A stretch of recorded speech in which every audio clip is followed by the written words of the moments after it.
Welcome to all of you. Thank you for joining our 2022 BICEP Network Policy Outlook Briefing. I'm Ann Kelly. I'm Vice President of Government Relations here at Ceres. And we are kicking this off with, you could tell, with some dazzling, uplifting music. And that is going to be the theme for this session. We are moving forward with gusto. It has been a little bit of a rocky road in some respects, but we are in this for the long haul. And thrilled to give you today your game plan, your roadmap that's going to get us through 2022. So let me just do a brief overview of what we're going to cover. We're going to give you our full legislative outlook from the federal level. You're going to hear from three of my colleagues. We're also going to dig deeply into our plans around environmental justice and equity in action. We're going to give you a full state policy outlook, reminding you that we are active in 17 states. We're going to give you a timely update on the SEC Securities and Exchange Commission rules that are coming up, and then we will close. And know that throughout this session, we are going to have opportunities for you to ask questions. We're going to endeavor to get through all of your questions through the Q&A function. And know that, as you can tell from that earlier comment, we are recording all of today. So you can sit back and relax. I hope you have a nice cold beverage to accompany you as you listen to us. We'll be sending you the link shortly after the session so that you can go back, see the slides, and re-listen. So let's go to our next slide. I just gave you the little bit of an overview. I think we've covered this, so let's go to the next one. Just wanted to give you all a sense of the current BICEP network. I'm thrilled to tell you that there are 80 proud members of the BICEP network now. This grew from 5 founding members back in 2009. So we are absolutely power-packed and ready to go forward in 2022 with just a stunning group of climate leaders. Know that there's about another 200 companies that we also work with in various states on various projects, and there's many of other companies who are contemplating membership. I'd be remiss if I didn't give a nod to our tremendous group of investors. We sometimes call them truly responsible investors for climate and energy policy, otherwise known as TRICEPs, but that doesn't do them justice. We welcome all of our investor allies to this call and to our advocacy efforts. Next slide.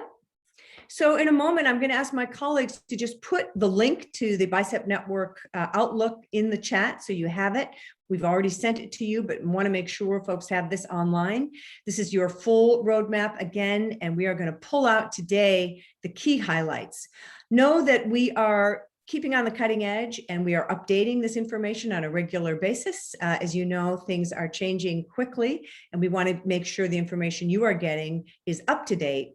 The goal of this effort is to make sure that your policy advocacy is timely, effective, and meaningful. Let me just give a note on the current state of affairs before we dive into content.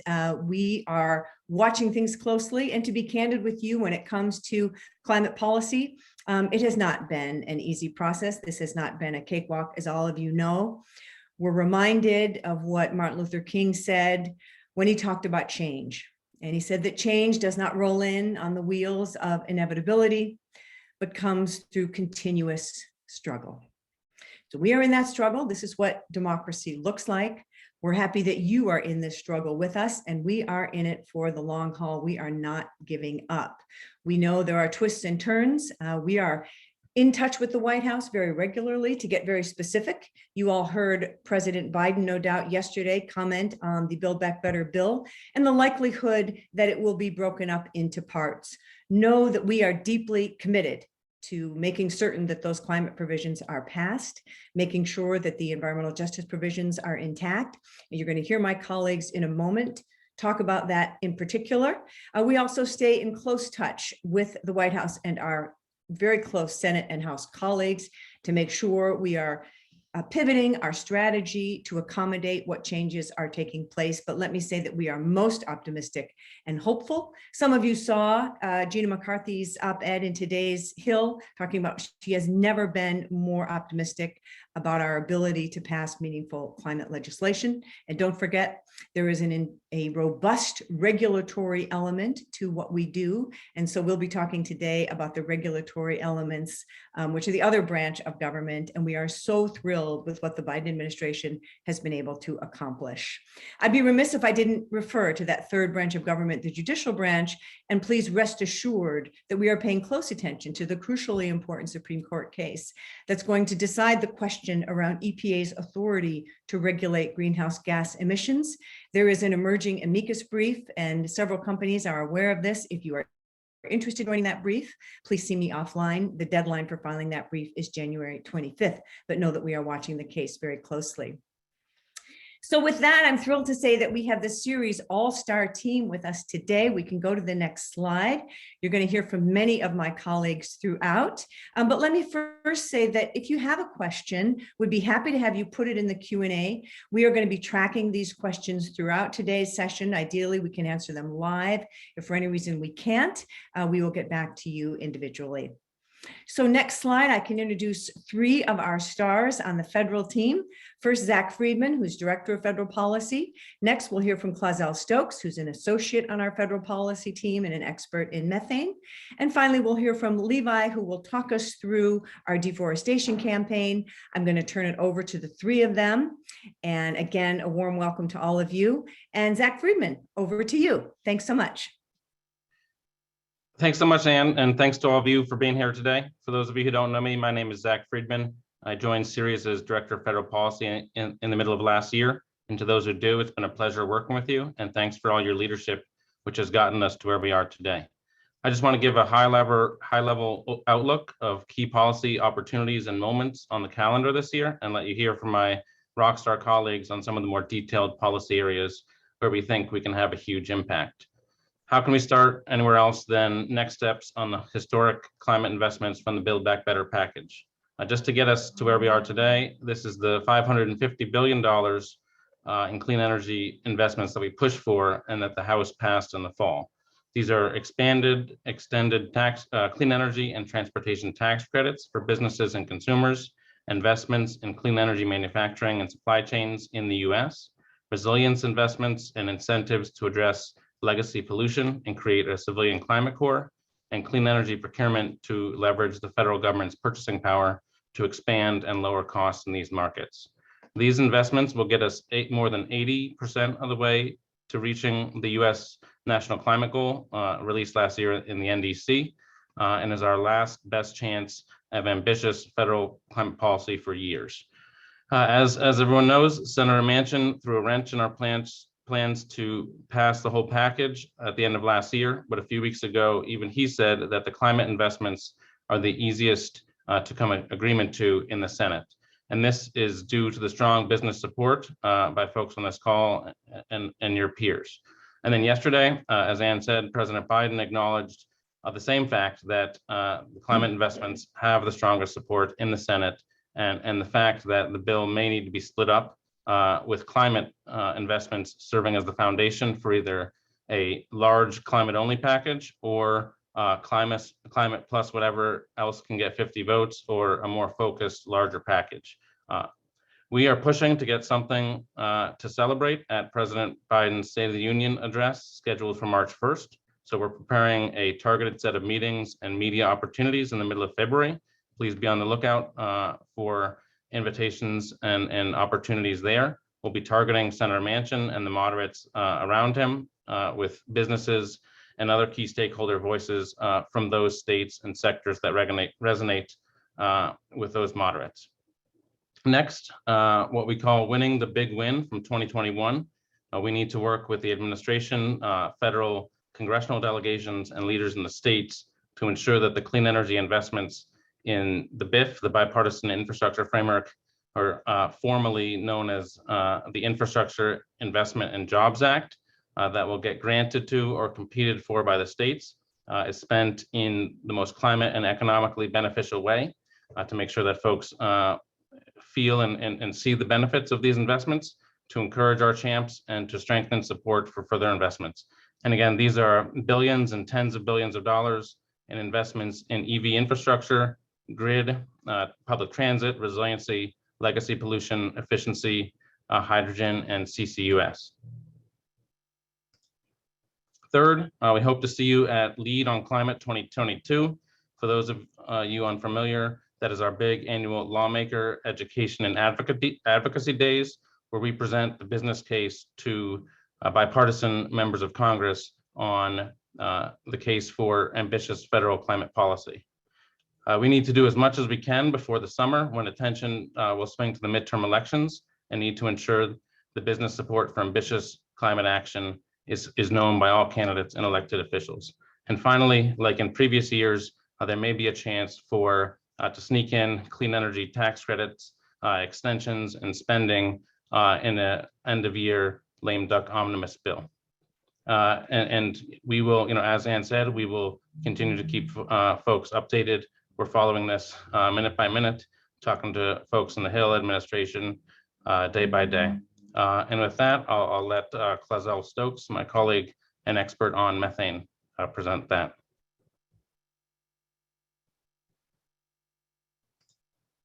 Hello, everyone. Thank you. My name is Kezel Stokes. I'm the associate policy team. So methane. In the US, oil and gas represents the largest industrial source of methane emissions. Methane is a very potent greenhouse gas with 85 times more potential than carbon dioxide, despite short atmospheric life. It is estimated to be responsible for at least a quarter of today's climate risk warnings, and it also represents lost product and public health concerns to exposed communities. The opportunity with methane reduction is that it is considered universally as the low-hanging fruit and a bipartisan issue in the fight against climate change. We have been working eagerly on this issue with our federal team, state team, and our oil and gas team, as well as the investors team. As you can tell that that last year, we had been able to rally up over 170 plus investors with over 6 trillion AUM to call the Biden administration to rapidly reduce methane emissions for the US oil and gas sector. Now, what we plan to work on within the next year is focused on two major campaigns. One is the proposed EPA methane standards, which was released, I believe, roughly late October, early November last year. And it is focused mostly on improving monitoring with EPA so that it can comprehensive monitoring program that requires companies to find and fix leaks at new and existing sources. Right now, there is a closing public comment period by January 31st on new and modified sources, which Ceres is preparing to submit its comments, as well as rallying our investors and partners to submit theirs.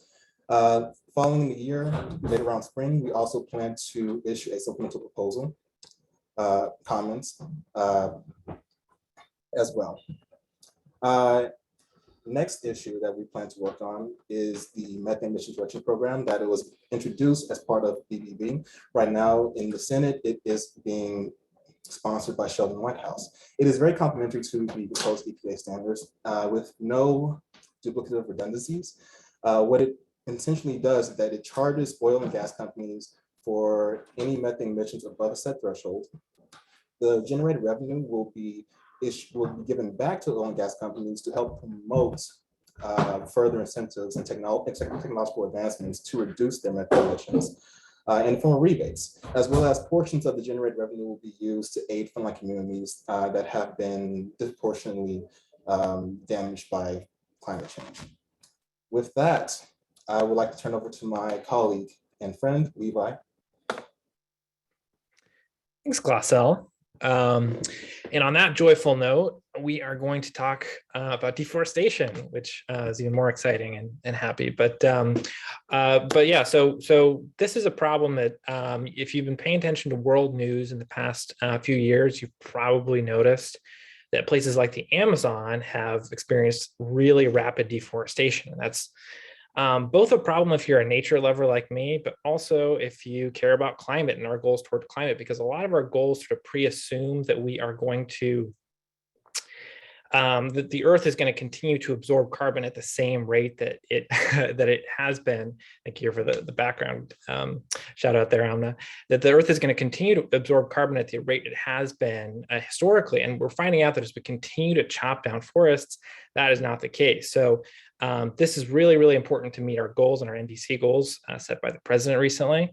And to address this, the EU has they've started a law. They're actually pretty well in the works in their in a solution.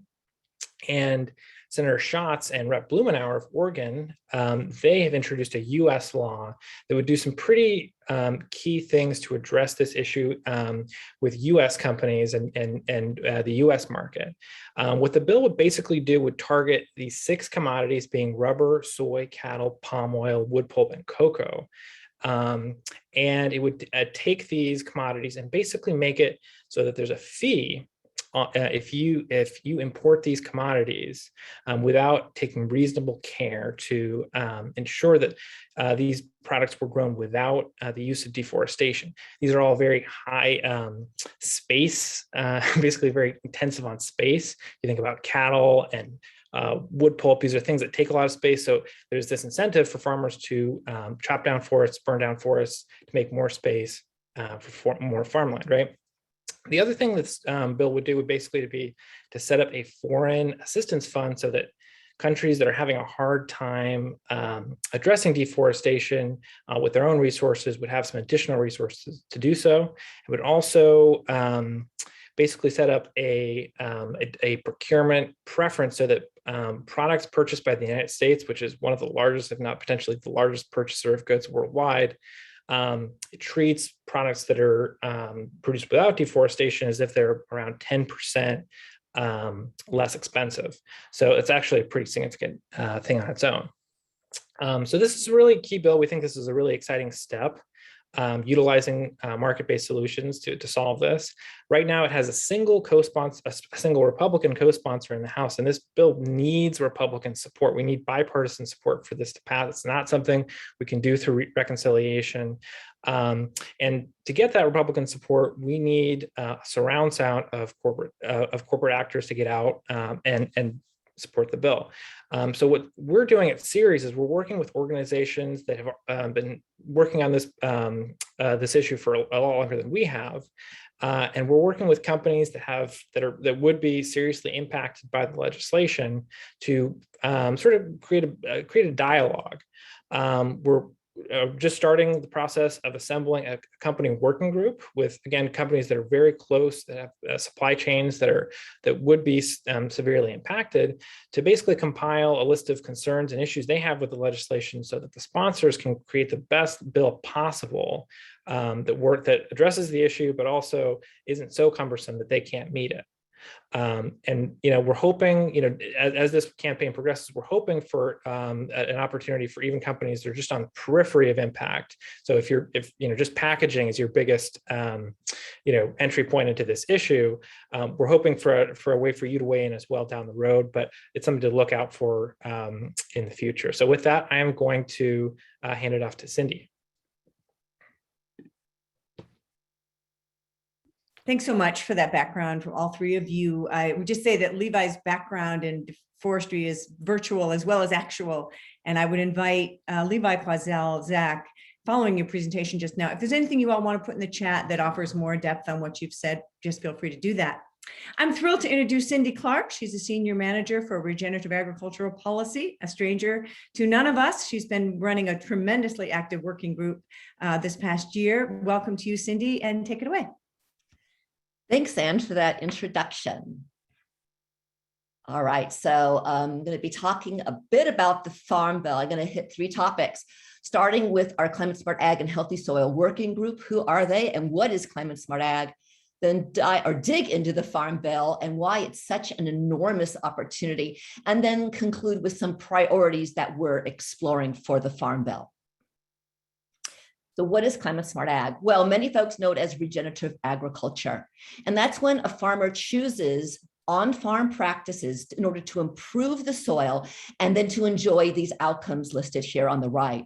The outcomes include things like greenhouse gas emission reductions, carbon storage, all types of climate resilience for farmers, biodiversity, air and water quality, and worker and community health improvements. So our companies launched in March of 2021, the Climate Smart Ag and Healthy Soil Working Group. Most of our members, well, they're all BICEP members, and most have science-based targets because they have scope 3 emissions in their supply chain. They're really excited about regenerative agriculture. And so since March, we've been engaging with Congress and the USDA to increase accessible and impactful conservation programs for farmers in our company supply chain. So we've been also exploring equity via the Equity in Agriculture Education series that I'll also be touching on toward the end of the presentation. The Farm Bill. The Farm Bill is a huge piece of legislation. It's comprehensive. As you can see, it's not just conservation and crop insurance. Primarily, it's around nutrition, and it's the SNAP program. It's a $1 trillion spending legislation over 10 years. It's the primary federal subsidy for farming as well. And it expires every 5 years. So we have to pass it in 2023. It's written by the Senate and House Ag committees, and Build Back Better funding for conservation would create enormous scale for our work. So comparing the 2018 Farm Bill and the 2023 Farm Bill, we look at the 2018 Farm Bill as maybe being climate light or climate conscious. It was the first time that a Farm Bill has ever even addressed climate change. And although climate change was never uttered in the Farm Bill, it did expand conservation stewardship practices to include payments for those practices I mentioned earlier, like cover crops and crop rotations, et cetera. So it was sort of a big deal. And we're really excited that we could build on that work in the 2023 bill. On Tuesday, at our working group meeting, we were visited by Joe Schultz, and he spoke to us. He is the majority staff director for the Senate Ag Committee, and he spoke to us about how exciting the 2023 Farm Bill is. He actually called it a climate bill. So we've got a supportive White House, we've got a supportive USDA, we've got all of these tangible issues that the country is really grappling with, including supply chain hurdles, and really bad climate change weather events. So these issues are really foremost in people's minds. And so they're looking for solutions. And we feel the Farm Bill can be bipartisan. It can help farmers, businesses, consumers, and the climate all deal with these issues. So up next, obviously the Farm Bill is going to be rewritten and passed in 2023, but if we wait till then, it'll be way too late. All of our work is this year. We're going to be setting priorities, coalition building, and doing lots of engagements.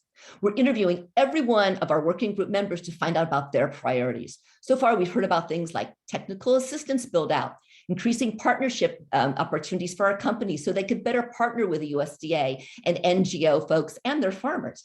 Existing programs could be streamlined, they could be more impactful, and then equity. So our Equity and Ag program started in last October. And just this December, we were visited by the young farmers, and we heard about their land access and tenure priorities. We're also going to be hearing from other BIPOC farm organizations about their priorities, things such as program accessibility and loan forgiveness, and then including some of their priorities in ours. So for our next meeting, will be on February 15th, and we're going to dive deeper or dig deeper into the Farm Bill. It's open to all BICEP members. If you're not a BICEP member and you're interested in learning more about it, we will be having our open house on March 15. It's going to be all on biodiversity and the Farm Bill. So please reach out to me or Amna. We're hoping you could join us at either of those two meetings. And that's it, Anne. Thank you. Thank you so much, Cindy. That was really exciting to hear about. We're incredibly thrilled to be able to work on the Farm Bill, as we noted. That's going to be part of Lead on Climate in May. And I'm so happy that Zach highlighted that, because we are hoping at that point that we'll actually be able to at least do a hybrid event, see some of you in person, which would be thrilling. We can be on a rooftop toasting, and ideally with things like the Farm Bill starting to work in a bipartisan way once again, which is of course our preferred mode. And the agriculture work seems to be an area where we can find find some common ground. So now we're just want to create this time for your questions. Some of you are asking and answering questions in the chat and getting those answered individually by individual speakers. Feel free to add more. I'm really happy that Zach highlighted that we are going like gangbusters in mid-February to continue to push for the climate provisions in the bill. Hats off to all of you, because it's become very clear that the business support for the climate provisions is known. It was highlighted by the head of the Business Roundtable at the end of the year. And if we can get these elements through, that will be a monumental accomplishment.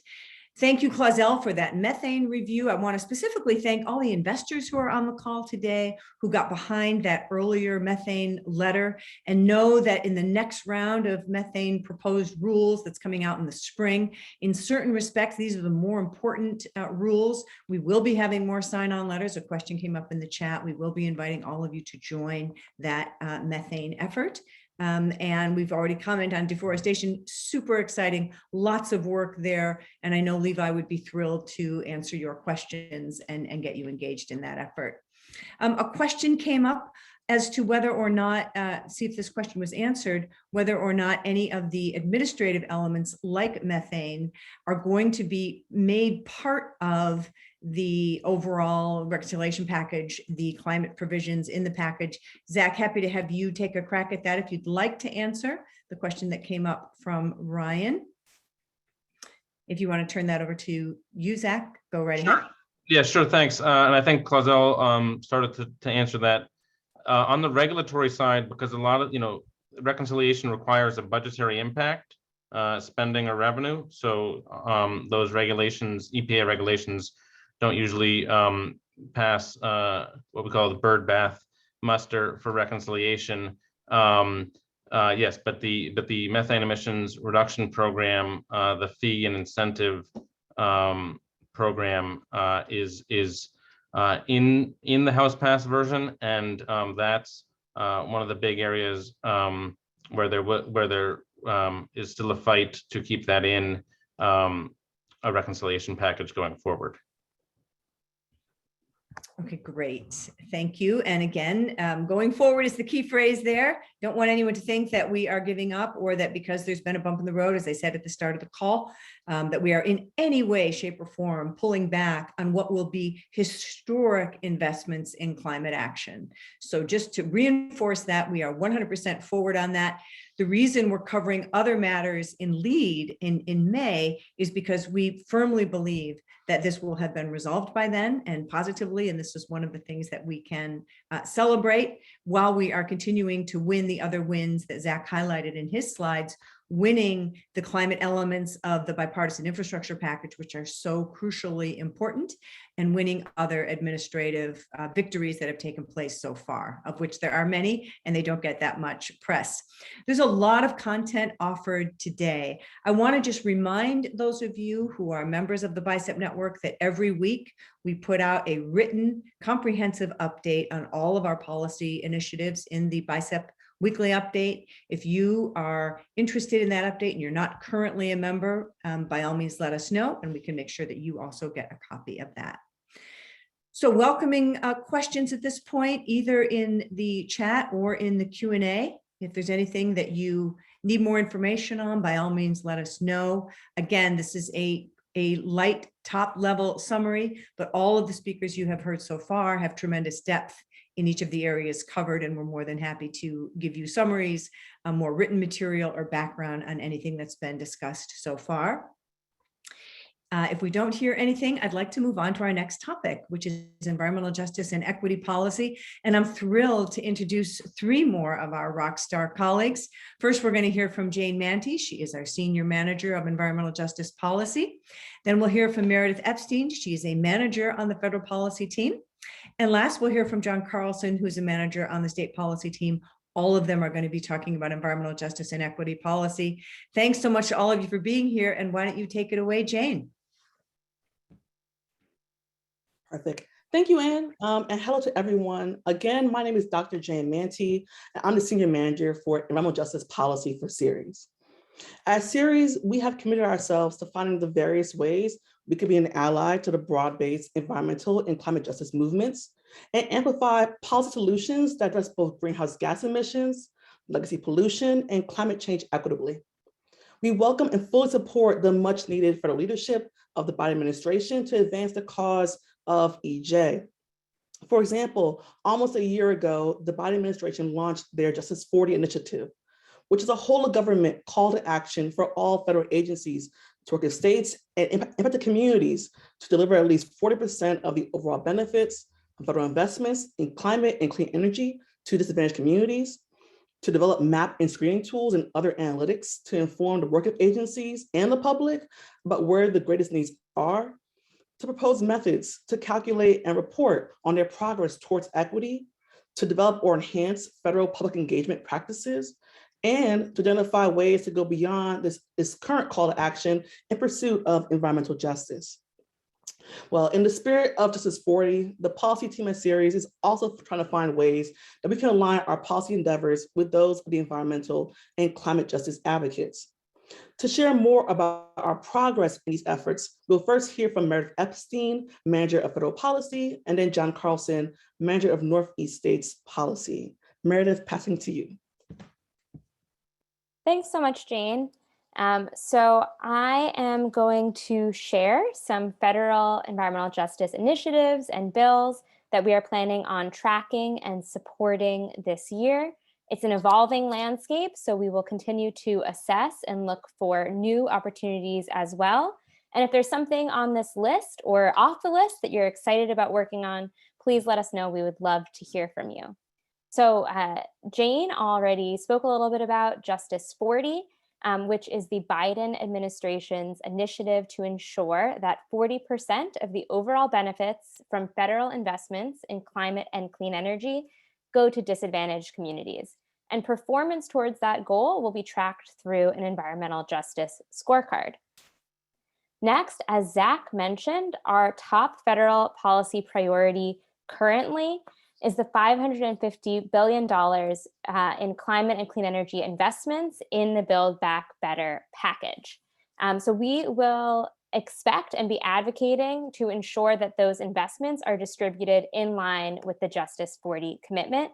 Additional environmental justice pieces of the Build Back Better climate package or climate piece of that package are the Clean Energy and Sustainability Accelerator, an increased tax credit for solar and wind generation serving low-income communities, and environmental and climate justice block grants. So next, I'm going to talk about two bills that have a lot in common. So the Environmental Justice Act is sponsored by Senator Booker and Rep. Ruiz and others, and the EJ for All Act is sponsored by Rep. Grijalva and Rep. McEachin, as well as Senator Duckworth. When Vice President Harris was in the Senate, she was also sponsoring this bill. So both bills would require federal agencies to mitigate environmental injustices through agency action and would strengthen the legal protections of those affected by environmental injustices. Both bills would also require federal agencies to consider cumulative health impacts under the Clean Air Act and Clean Water Act. And the bills also have additional provisions that differentiate them as well. Next, Jane spoke about the importance of mapping. So the Environmental Justice Mapping and Data Collection Act is sponsored by Senator Duckworth, Senator Markey, and Rep. Bush, and aims to create a system to comprehensively identify the demographic, environmental, socioeconomic, and public health factors that are related to environmental justice and collect high-quality data. The data would then be used to build layered maps depicting which communities experience environmental injustices, and that would assist the administration in directing the funding committed under Justice 40. So many of you might be familiar with this bill, the Climate Smart Ports Act, and that is because we included it in our lead priorities for past leads. It's sponsored by Rep. Berrigan and Senator Merkley. So approximately 40% of Americans live within 3 miles of a port and are impacted by pollution from high emission diesel trucks, ships, trains, and cargo handling equipment. Often the neighborhoods suffering the most from port pollution are low-income communities and communities of color. And the bill would create $1 billion a year zero-emission ports infrastructure program to reduce port pollution. Next, I want to talk about the Peaker Act, which is sponsored by Senator Gillibrand and Rep. Clark. And it would pave the way for clean energy sources to replace peaker plants, which are power plants brought online during high energy demand periods and are some of the dirtiest sources of energy. And many of these plants are located in communities of color, low-income communities, and overburdened communities. The bill would establish a new 10% additional investment tax credit for battery storage and renewable electricity to replace the need for these dirty peaker plants. It would also create a $10 billion grant program at the Department of Energy for clean energy projects that will reduce or eliminate the need for existing dirty peaker plants. And lastly, we will continue to support increased funding for public transit. So thank you all for listening, and I am going to now turn things over to John.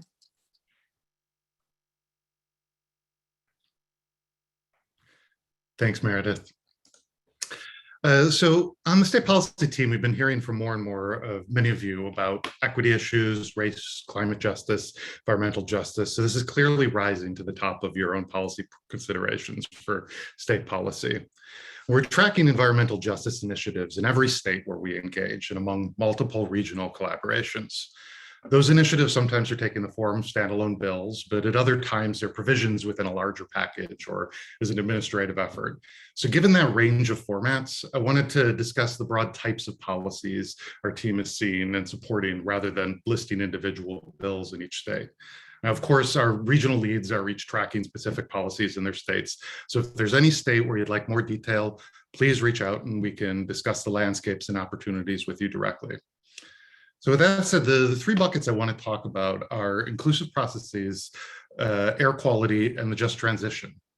So with inclusive processes, we're seeing a real effort to incorporate environmental justice into the policymaking apparatus. You see that in new executive offices being pursued, such as an Office of Racial Equity in California, which reaches beyond just environmental policy, to an environmental justice executive office in Massachusetts with newly empowered staff, to offices at utility commissions, such as New Jersey, or one proposed in Ohio.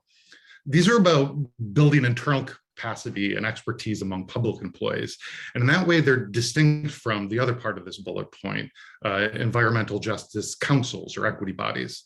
Now, these efforts are creating panels of representatives from actual EJ communities who aren't necessarily state employees, though there are efforts to compensate council members in some places in recognition of the difficulty of asking for representatives EJ community to take off from work, to get childcare, to travel, all to participate in a policy process and to lend credibility to that policy process that they may or may not actually benefit from.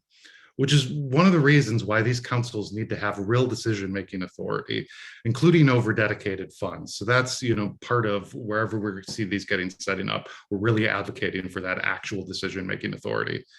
We saw dedicated funding in New York's landmark Climate Leadership and Community Protection Act, which mandated 35% of investments go to EJ communities, and then reflected in national efforts, such as the Justice 40 initiative Meredith just mentioned.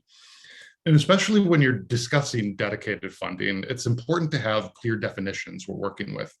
It's less meaningful to say 35% of investments go to EJ communities when what qualifies as an EJ community is left to the whim of changing administrations. So clear definitions for these communities based on measurable pollution burdens, language barriers, historical patterns are all necessary. That brings me to air quality, because that pollution is one of the clearest examples of the burdens on environmental justice communities. The same sources that produce climate emissions are often producing co-pollutants such as sulfur oxide, nitrogen oxide, which have significant public health impacts. All of these emissions which affect air quality are severely undermapped right now. Monitoring air quality is usually intermittent, sparse, and with long delays before the public can access data, if they can access it at all. An installation of a single EPA certified air quality monitor runs into the tens of thousands of dollars. But technology is far outpacing these monitoring structures that we've used. So we're starting to see states support the deployment of cheap air quality monitor networks that provide less accuracy than an EPA certified monitor, but can be deployed widely in the numbers of thousands instead of maybe dozens if you're lucky. And with platforms that allow citizen science and enable policymaking based on real-time data coming out of this. Now, this data can inform policies like cumulative impact assessments. That's one of the environmental justice policies that most people are surprised to learn doesn't already exist. This requires permitting authorities to look at the overall pollution burden of a community before approving a project, rather than just looking at whatever marginal pollution that project could produce. But despite that making all the sense in the world, in fact, New Jersey was the first state to pass such a policy in 2020, with some notable support from Ceres. And we've since seen Massachusetts and other states begin to incorporate this framework, but still very few jurisdictions currently approach things this way. Now, many of the hardest to abate pollution comes from transportation, not only because of the sector's share of overall emissions, because it's harder to control emissions from mobile sources. So that's one of the reasons the state policy team is really focused on efforts like the Advanced Clean Truck Rule, which my colleague Jenny will get to in the next section, and transit and public fleet electrification, which can reduce those public health burdening emissions. Now, lastly, for this section, it's important to use all that data to ensure emissions reduction are actually taking place in the overburdened communities and not just in a state overall. So having air quality improvement targets and targets for particular communities, and ideally processes that automatically snap into place if those targets aren't met, are incredibly important so we can make sure promises that we're making to these communities are actually kept. And the last bucket of EJ policies I'd like to mention are more properly labeled just transition policies. Now, these include things like workforce development efforts, both to make sure there's job opportunities offered to disadvantaged communities, but also to make sure we're building a multilingual and multi-ethnic workforce that's able to go out into those communities and make sure they're getting access to programs like energy efficiency subsidies that too often right now are being directed at those who already have the resources to take advantage of them, not to the places where they're most needed. So another form of just transition is making sure there's equity criteria in major projects. So for example, we're seeing offshore wind really exploding as an industry, and projects are being selected that are going to set standards for the whole industry. So making sure equity criteria is included when we're figuring out which projects to move forward with is incredibly important. We need to look at minority economic participation, community investment, making sure there's project labor agreements that include prevailing wage commitments. That's all important parts of making sure that a just transition to a carbon-free economy occurs. So every single one of our focus states has some form of these policies in play. And even more than with traditional environmental policies, the business voice can have a huge impact. So I want to again thank those of you who have already stepped up and helped us achieve historic wins in Illinois, in Massachusetts, New York, California, and other states, and encourage any companies interested in this space to reach out. With that, I'll pass it back to you, Jim.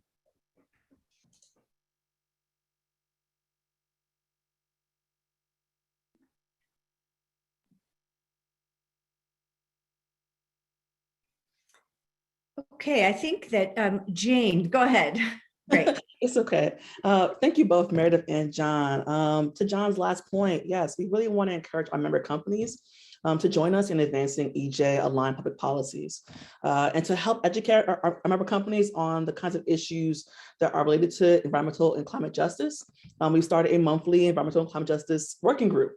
Our first session will be February 24th at 2 p.m. Eastern. If you're interested in learning more and want to join, please email Amna Khan. Her email is on the screen right now. And I look forward to seeing you all at the first session in February. And now, back to Anne.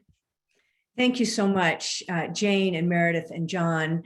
I hope it's clear to all of our listeners that this area is of the utmost importance to us. We've given you just a brief overview summary, but I want to warmly invite you to join the working group that Jane is setting up and understand that Jane is an expert in this area. She deserved a longer, more detailed introduction. But she's really bringing some discipline to this space and making sure that we say what we mean and mean what we say, and that we are looking deeply at this topic and not making the mistakes that have been made over at least 25 years of the environmental justice movement. Some of us will remember the 1990s and some of the early attempts by well-meaning advocates and even federal agencies that simply and profoundly failed. If you listen to John's presentation, well, let me stop for one moment and acknowledge the very good question that someone has raised in the Q&A. And I'll invite Zach, Jane, Meredith to give that question some thought and let me know when you'd like to pop on and answer, or feel free to type out an answer. It's an excellent question regarding whether or not there are going to be trade-offs within the next version of the Build Back Better bill. Are we going to be able to keep these climate provisions going forward? Back to one of the many things that John raised is he was talking about what must appear as really basic needs like air quality monitoring. Okay, so many of these environmental justice issues are legacy issues: basic air quality monitoring, basic solid waste cleanup, hazardous waste sites not being cleaned up. John's also touching on the importance of equitable participation, just making sure that the people who are going to be affected by a project are at the table in the permitting process. So often our environmental impact statements and our environmental impact review processes at the state and federal level have not included the individuals and the communities that are going to be most affected. And that is just fundamental. So understand that as John is speaking, he's talking about the 17 states in which we're engaged, and Meredith was laying out for you those key federal proposals and legislation that we're going to be looking at very carefully. Look forward to deeper exploration on all of these topics that will come out of the working group. I really hope you'll consider joining that. This is going to be a comfortable environment so we can start to educate ourselves and really be prepared as a bench so that when things come up, we not only can support them, but we can talk intelligently about the importance of these various provisions and why they're so essential to moving forward. So let me just turn now to my colleagues who may want to take on the question that was in the chat. Zach, Meredith, Jane, I don't know who would like to take that on, but I'm going to go ahead and turn it over to you. Sure, Anne, I can take on that question. And Zach, if you want to hop in, if I leave anything out. So the question that came in on the chat is, if the Build Back Better package is going to be split up, there's potentially a scenario where stakeholders may need to prioritize getting clean energy provisions without climate justice provisions. What are your thoughts about protecting the interrelated aspects of attaining a just climate transition? How do we avoid the trade-off decisions? So thank you for your question. While talking about BBB in particular, whether or not the climate provisions are part of a larger Build Back Better package or move as a climate-only package, we expect that the climate and clean energy provisions that make up that $550 billion section will go together. So we are not worried about the package, the climate and clean energy package getting split up. In fact, those climate and clean energy chunks of the overall Build Back Better package have the most support and are the strongest actually in the overall Build Back Better package. We also believe that the just transition and environmental justice pieces of that package make it stronger and more likely to pass. So we don't expect there to be any trade-offs or any pulling away of environmental justice provisions from that climate and clean energy package. Thank you so much for that reassuring message, Meredith. Appreciate that. We are tracking this very, very closely, as you can tell, and this will be part of our advocacy. And let me make one last call for any comments or questions anyone has on environmental justice or equity before we move on. Just reminding you, this entire session is being recorded, and any of the speakers are open to follow-up questions that you might have, things that may come to you after today's session. This is an ongoing conversation. Okay, so now let's go to our next slide, and I'm thrilled to introduce Jenny Helfrich. She's a senior manager on our state policy team, and she's going to give us a comprehensive overview of all the activities that we can look forward to in 2022 in the States. So hold on to your seats. Jenny, thrilled to welcome you. Thanks, Anne. I appreciate that introduction. And hi, everybody. Glad to be talking to you about state policy. All right, I will do my best to cover a lot of information quickly without talking so fast that it's hard to understand me. I also have a number of acronyms, especially on my first slide here. So bear with me as I try to explain them. And please pop questions in the chat or Q&A if you need an acronym spelled out or something further explained. So I'm going to start us off with a recap and a look forward on our clean transportation work. Many of you heard me say this before. Transportation is the largest source of greenhouse gas emissions in the country and in many of our states. The policies I am about to discuss here are some of the most ambitious, actually, they are the most ambitious in the country. And they are technology forcing for electric vehicles in a way that federal policies are not. So they're filling a gap in some of our federal policy work on clean transportation.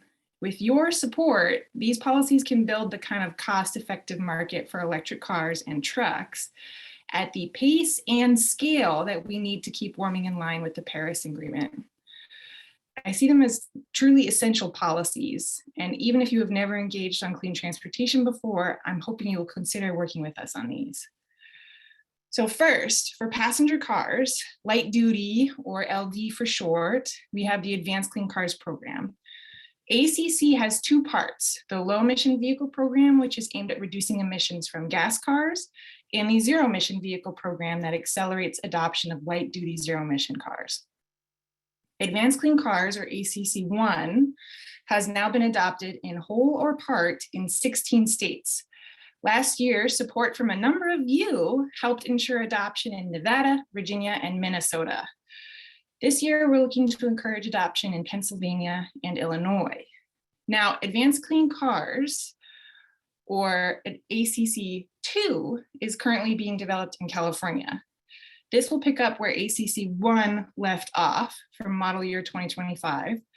And the big takeaway here is that ACC2 is going to require 100% zero emission vehicle sales by 2035. That means no more internal combustion engines after 2035 for states that adopt this rule. This is very good news from a climate perspective. We need to phase out light duty internal combustion engines by 2030 or 2035 if we're going to stay in line with Paris goals.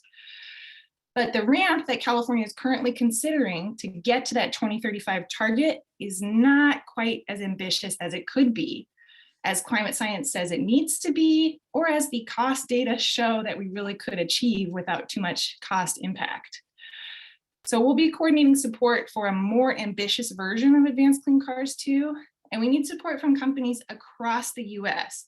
Again, whether or not you are in California, because we expect other states to start adopting this program by the end of this year even, if not early next year. So this will have the same kind of national impact that the ACC1 program has had. Now, turning to clean trucks. This is for accelerating the adoption of medium and heavy duty, or MHD, zero emission vehicles. That's what ZEV stands for. So the Advanced Clean Truck Rule requires manufacturers to sell annually increasing percentages of clean trucks. It was adopted in California in 2020, and thanks to the support of over 70 of you who signed our cross-state support letter for the rule, last year we saw 5 additional states adopt ACT: Washington, Oregon, New Jersey, Massachusetts, and New York. Now with 6 states total, that means 1 in 5 of every truck registered in the US will fall under the rule, which is almost, but not quite enough to dictate the market. So this year we'll be encouraging Maine, Vermont, Maryland, Connecticut, Rhode Island, Illinois, North Carolina, Colorado, and Nevada to adopt the rule. That's a lot of states. And if we make progress in all of them, then we will have a good chunk and maybe could really tip the whole market. Looking forward, California is in the process of developing Part 2, the Advanced Clean Fleet Rule. The Advanced Clean Truck Rule says, hey, manufacturers, you need to produce clean trucks. This Clean Fleet Rule under development will say, okay, fleets, you got to buy these clean trucks. We've been helping our fleet members provide feedback on the rule to help make it feasible. And we've heard from some of you who rely on fleets as part of your value chain that you want to see an ambitious version of the final Clean Fleet Rule. And just again, the states that adopted the Clean Truck Rule will likely look to adopt the Clean Fleet Rule starting in 2023. So whether or not you are based in California, this rule will impact your fleet or your value chain. So we encourage you to take a look. We'll be sharing background materials and letters for both the Advanced Clean Cars 2 and Advanced Clean Fleets in early February. So keep an eye out for those. All right. Now I'm going to do some rapid fire summaries of all of our states. For the Northeast, led by our first-rate colleague, John Carlson, who you heard from earlier, In Massachusetts, the growing offshore wind industry will need some legislative reforms to ensure that it continues to grow and to make certain that we see a just transition with onshore investment, as John was talking about. Already, both chambers at the legislature and the administration have proposed different bills, so we'll be looking to engage there. We expect that offshore wind, grid modernization, building decarbonization, and transportation issues are all going to come together into a climate omnibus over the summer. In New Hampshire, energy efficiency programs in the state are under threat, and we'll be looking to support legislative defense. There will also be opportunities to encourage EV infrastructure investment to help create clean shipping and tourism corridors. And a newly created Department of Energy will likely present some opportunities for climate progress.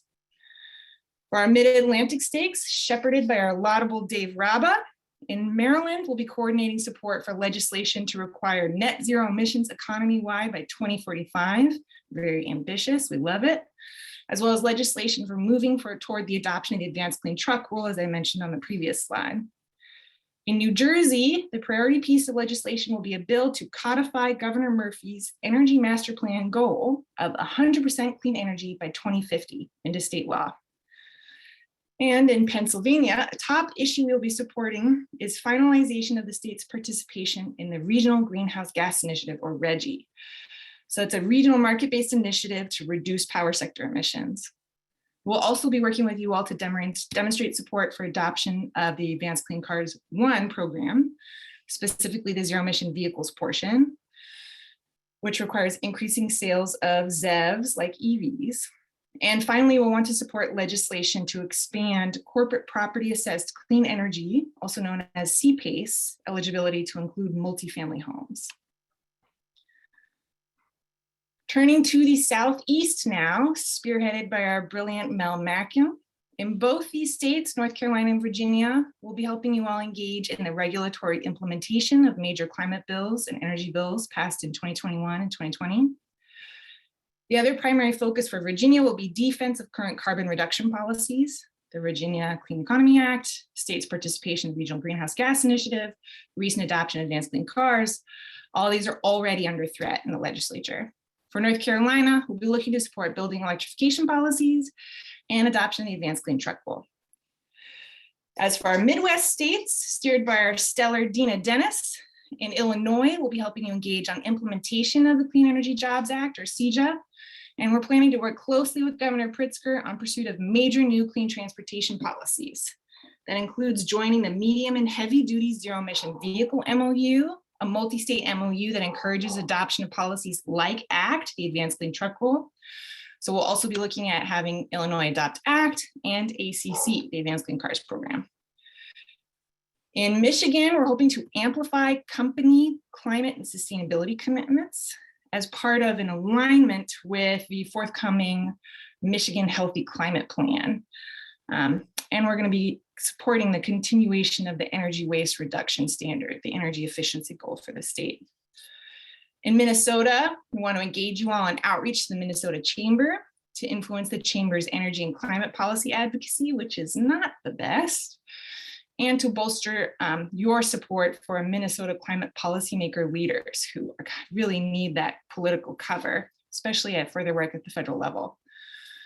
In Ohio, we're looking to pursue new clean energy and transportation policies, including the Energy Jobs and Justice Act, as well as a policy to accelerate Ohio's auto industry with some investments in electric vehicles, as well as a reinstatement of energy efficiency programs in the state. In the West, now led by our newest regional expert, the hit the ground running Kelly Trombley, there has been movement across the region towards what's called a regional transmission organization, or RTO. This is a market for power generation that can have significant potential benefits for the acceleration of utility scale renewables and cost savings across power generation. In Colorado, we're expecting a major clean air package, likely with strong focus on transit, and some legislation aimed at improving emissions from buildings and appliances. One of our top priorities in the state, however, is going to be supporting adoption of the Advanced Clean Truck Rule. In Nevada, the Regional Transmission Organization I just mentioned, or RTO, is really the top consideration for the interim legislative committees. And we're also going to be working closely with the administration to encourage them joining the medium and heavy duty zero emission vehicle MOU, and the adoption of the act. In Arizona, we'll be looking to support some version of clean energy policy after what we sadly expect to be the end of a years-long effort to adopt the clean energy rules later this month. At the legislature, a priority similar to last year will be defending the energy rulemaking authority of the Corporation Commission. And turning now to the 5th largest economy in the world, California, my home state, where our reigning expert is the dazzling Ceres Stokes. We'll be coordinating support for legislation, creating an Office of Racial Equity, as John mentioned earlier, and hopefully some major funding for the transition to clean transportation, potentially through the extension of registration and similar fees through AB 8. We're also watching as bills roll in to identify additional priorities. Please do let us know if there's anything you want us to focus on. We're hoping to help you all weigh in on the scoping plan. This is California's modeling process to choose the state's policy framework for how it's going to achieve their very ambitious goal of carbon neutrality by 2045. Some of that engagement might include thinking carefully about how to use the cap and trade mechanism in a way that tries to incorporate the concerns of the scoping process's Environmental Justice Advisory Committee. And then finally, as I noted at the top, we'll be helping you encourage ambition in both the Advanced Clean Cars 2 program and the Advanced Clean Fleets rule, both of which truly have national impact and deserve your attention no matter your geographic location in the country. And now I'll close by quickly touching on our regional programs. First, the Regional Greenhouse Gas Initiative. Again, this is a multi-state cap and trade program for reducing emissions from power generation. It will be undergoing its 3rd program review, which could include some opportunities for reform to accelerate the success of the program and to incorporate environmental justice. Over its decade of operation, the program has reduced greenhouse gas emissions from the sector by 50%. So it's been pretty successful to date, and we want to encourage it to continue in that vein. And lastly, I'd be remiss if I did not take a moment to say goodbye to the Transportation Climate Initiative, or TCI, a program that many of you supported over the years. Our team is poised to build on the deep and valuable relationships and partnerships that we built while engaging in TCI. And we will be applying lessons learned from the process to market-based mechanisms across our policy work, including in RGGI and California's cap and trade. And that's it for me on the state policy side. So looking forward to hearing any questions you might have. Well, that was certainly invigorating, Jenny. Thank you so much. One thing I wanted to clarify, I know that your state colleagues, in addition to the weekly update, I know that from time to time, your state colleagues will give a curated specific update on a particular state. So some of our listeners just really want to be updated on Minnesota. They can become part of that list and get an inside update. And that's true for our investor colleagues as well. Is that a fair statement? Correct. We do send out irregular updates about our state, but really like give you the lowdown on the intel we're getting for all of the policy developments in the state related to climate, clean energy, clean transportation. So you can email me, anybody on our team, or when you get these slides after the presentation, click on those individual regional leads and they'll sign you up for wherever you want to be signed up.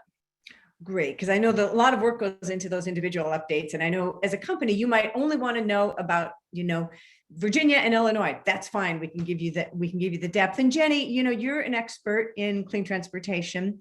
And some of our companies have come back and said, I don't own my own fleet. I don't feel like I have standing to weigh in on clean transportation. And I want you to comment on that and the ways in which we need full support, even if someone feels like they don't have standing. Yeah, that's a great question. And it's one that I've talked to many of you about over the past couple of years. And there's, it's clear on one hand for trucks, if trucks aren't part of your operation, it can be harder to make the internal case that you should weigh in on policy about them.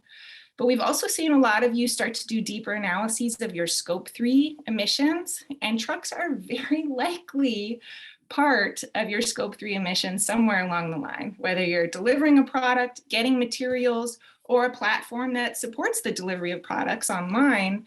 We're seeing trucks as part of that global supply chain that are really have a huge and outsized emissions impact for the amount of cars there are on the road. So whether or not you have trucks in your operation, it's going to be part of your scope 3. And on the light duty side, whether or not you have a light duty fleet, there's also your employees and your communities that are impacted by light duty. Now for light duty, the cost savings are already here, and we're expecting that upfront cost for EVs will be the same as upfront cost for new internal combustion engine vehicles. So you can really save a lot of money with a light duty EV. And if you're commuting daily to your place of work and you have an EV, that is really an attractive offer for talent recruitment and retention, I would say, if you're supporting policy that makes EVs more available to that employee. Okay, well, thank you. I think the EV companies need to hire you, Jenny. That was dynamite. Lots more to cover. We are going to have to move on, but thank you, Jenny, for that comprehensive review. And now I'm thrilled to turn this over to our final content presentation. Our good friend, Isabel Munilla, is Director of U.S. Financial Regulation for our Accelerator team on Sustainable Capital Markets. We know Isabel well, and she's bringing incredibly exciting news to us. Really, the moment we're looking at is one Ceres has been waiting for 30 years, and she's going to tell us what that is. There are rules coming that are going to lift all boats. Thank you, Isabel. We look forward to hearing from you. Thanks, Anne, and thanks to the entire team and your presentations. It's really an honor to come after that, and Happy New Year to all of you. And I know that some of us have connected over the past few days in some other 2022 Outlook conversations, so you'll hear a little bit of the same, but I think it's all good news. But really excited for a historic year this year. So next slide. I want to walk you through what we're seeing as the timing scenarios for an SEC climate rule. We came to you last year and we were hoping towards the end of the year, but it's looking like, not surprisingly, that it's going to take a little bit more time at the commission to get a draft climate rule out, a proposed rule. So I want to talk to you about here on this slide, the timing. We'll talk to you about what's in play, talk to you about how you might start to prepare, and then give you some ideas of what you might include in your submissions. Again, we have a team here. It's one of our top priorities. So we'll be doing the homework to prepare for our own submission. So really happy to connect with you to help you think through yours. But first, let's dive into what we think might be the timing scenarios as we know them right now. On the slide, you see at the top of the slide are what we see the SEC doing. On the bottom is what we're doing. So on the top, in 2021, we had, our climate and ESG task force launched at the commission. We also had their climate request for information, lots of comments in that request for information. And I'll talk through in just a moment, where the thrust of those comments are going. And then we submitted, many of you signed the Statement of Essential Principles, which I'll talk about in a second. We also had Investor Network member comments, Bicep Network member comments. We had Ceres comments. And so looking further into this quarter, we plan to essentially take the same approach as last year and resubmit some of those. And I'll talk about that in a moment. But in terms of the timing, as far as we understand right now, we'll see a rule in this quarter. Now, the soonest we think we'll see a proposal is possibly end of February, but definitely in March, as we understand it right now. If we're lucky, a little earlier in February, but these things take a bit of time. And there's a little bit of time of filing things in the Federal Register and things like that. In terms of a comment time period, we believe at minimum we'll have 30 days. We'll see if there's more, but at minimum 30. And so we're preparing with 30 days in mind. And then we think that then we'll have comments filed March, April, depending on the timing, possibly into May, depending on timing, and then a final rule towards the end of this year. And then possibly, depending on how far at the end of the year the rule comes, we could see some first disclosures, maybe qualitative disclosures come in the 2023 reports, depending on the timing, but then the lion's share of disclosures coming in 2024, and later possibly if some disclosures are phased in, which we think may be a likelihood. Next slide. So what's in play? So I think last year we talked with many of you about, our analysis of the comment file. So what the SEC has on its docket, what it's working through. It's very, very clear, and these are the numbers from our investor network, that there's very strong support in the file for TCFD aligned disclosures from the SEC. Also, there is strong support, majority support from investors for disclosure of GHG scopes 1 through 3, with a range of potential accommodations around scope 3. So that's sort of what the SEC is grappling with right now. But overall, one important point I wanted to raise with you is that for all of the commentators, we're seeing strong support for the SEC rule period, which is absolutely huge. That we might have not seen that a few years ago, but there's very strong support. And we know that the staff at the SEC is really working very, very carefully to consider all of the proposals on the table. Next slide. And so just wanted to walk you through, in terms of what's in play, all of the issues that were raised within this statement of essential principles that was submitted. You can click here and you can get to that. That it's be based on the TCFD disclosures, that GHG emissions disclosure be included. The inclusion in financial filings is a piece of the statement of essential principles and a Ceres position built on existing specific industry-specific metrics, that it includes governance and strategy disclosure, and that there are regular updates and adoption of new metrics to accommodate the evolving marketplace. All of these themes are themes that will be included in some way within this proposal. And in terms of the structure of the proposal, we can expect the commission to come out with a proposed approach and then a series of questions about alternatives, questions that they're still grappling with. But generally, you should see, if you made a comment to the commission on one of these core issues, you should see perhaps your approach come up in a question if you don't see it in the actual proposal. So I think we can expect a proposal that'll could have 50, 60 or more questions.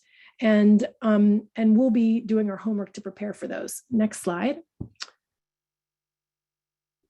And so how to prepare. And so this is where we are now. We're in homework mode now.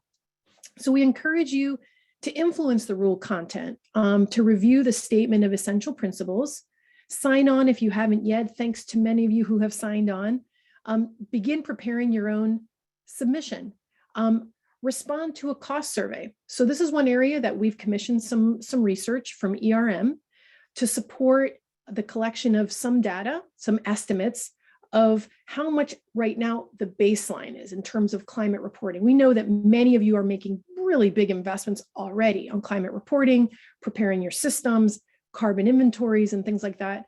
The SEC needs to capture that, and we believe that as part of their proposal, they're developing some preliminary economic estimates there, but we really want to see if we can provide a little bit more data on that.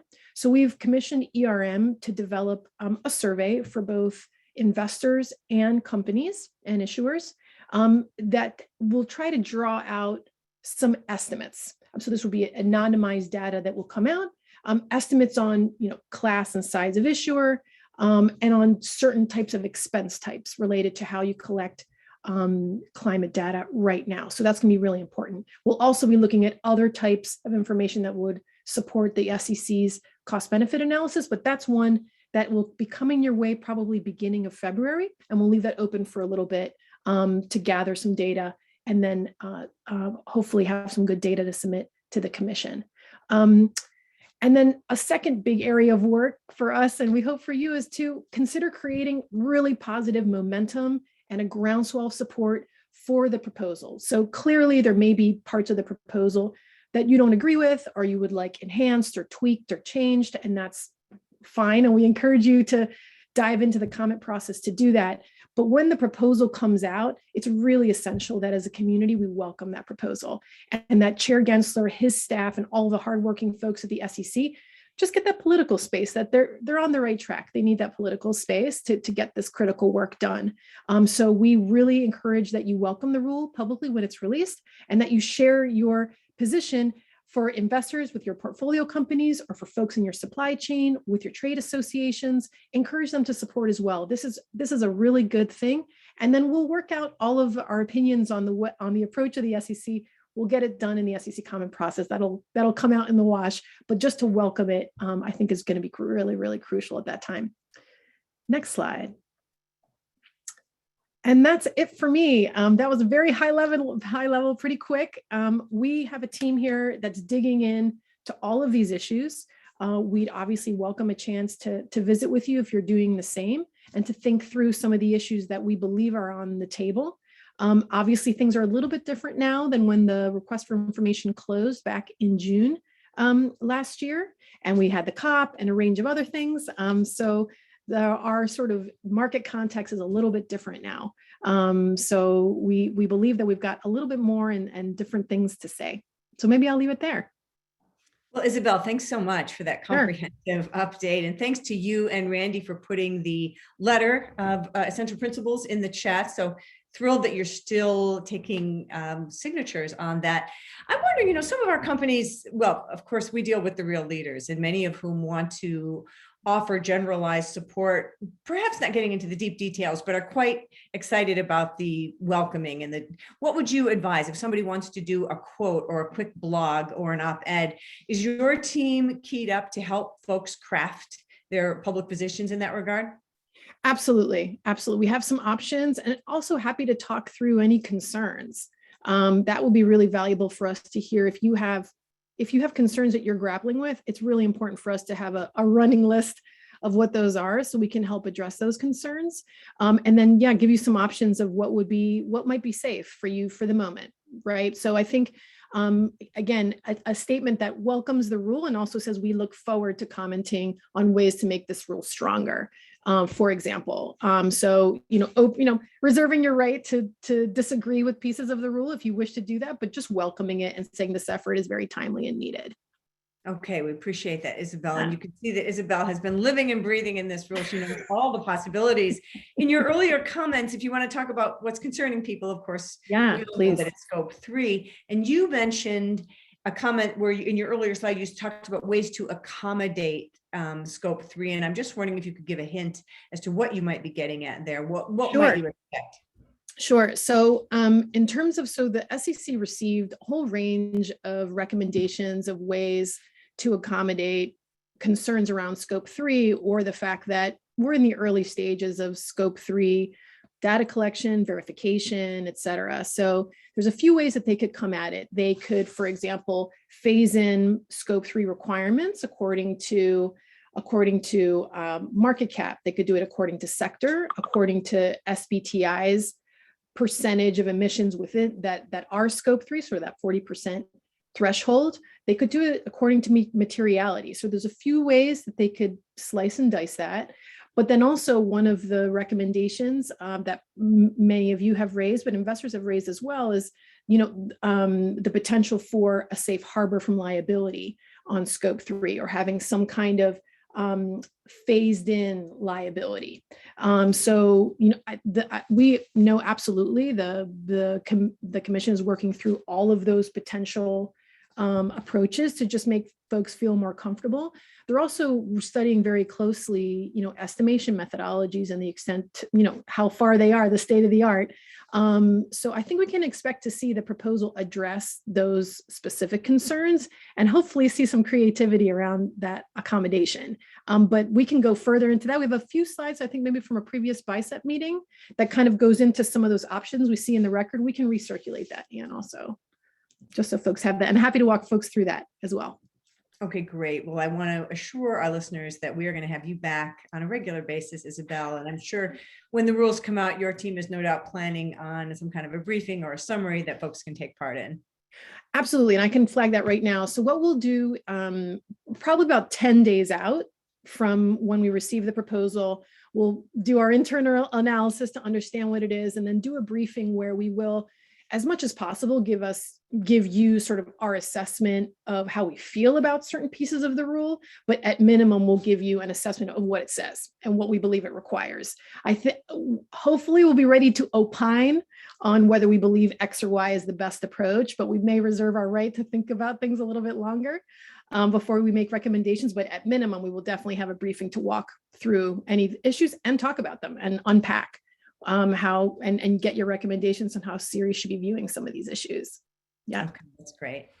Yeah. All right. Well, thanks so much, Isabel. And I'm sure you know that Isabel and her team are available to you for follow-up questions. They have incredible depth in this space, and we look forward to further follow-up. Final slide here, just to remind you and get you excited about LEAD, our Lawmaker Education and Advocacy Day, May 11th and 12th. We're very much hoping the weather will be warm, the virus will be gone, and we can celebrate with all of you in person. We will keep you posted. It may well be a hybrid event, but please do save the date. And let me just thank all of you for joining us today. I so appreciate it. I hope you feel as excited and invigorated as we do about working with you. Know that our job is to give you a large and well-informed tent through which you can be, again, timely, effective, and meaningful in your advocacy. We're thrilled to be working with you. I want to thank you again, our companies and investors, for all of your leadership, and know that this is going to be a historic year. I guarantee it, in terms of climate and energy policy. Thanks so much for joining with us. We're really looking forward to working with you.